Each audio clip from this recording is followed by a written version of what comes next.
මේ ඉන්නේ මංජු. මගේ වීඩියෝස් බලන ගොඩක් අය මංජු ගැන දන්නවා. එයා ඇස් පේන්නේ නැති පුංචි පැංචෙක්. ඇස් පේන්නේ නැති වුණාට පේනවනේ මේ දඟයා කරන වැඩ ඇස් පේන පූසෙක්වත් කරන්නේ නැහැ මෙහෙම වැඩ. මෙයා හදන්නේ කොහොම හරි මේක දිගේ නැගලා මේ කාමරය ඇතුළට එන්න.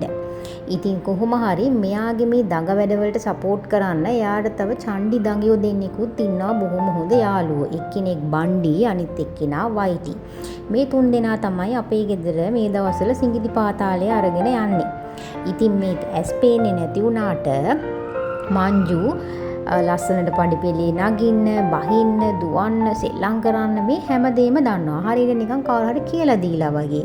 ඒක තමයි ඇස් පේන්නේ නැති අයගේ තියෙන විශේෂය. ඒගොල්ලෝ ආරක්ෂිත වටපිටාවක ඒගොල්ලන්ට පරිසරය ආරක්ෂිතයි කියලා දැනුණාට පස්සේ ඇස් පේන සාමාන්‍ය පූසෝ වගේ ඒ පරිසරයේ ඇවිදලා කරලා ඉන්න ඉගෙන ගන්නවා. ඉතින් ආබාධිතයි කියලා යලව අයින් කරන්න හොඳ නෑ.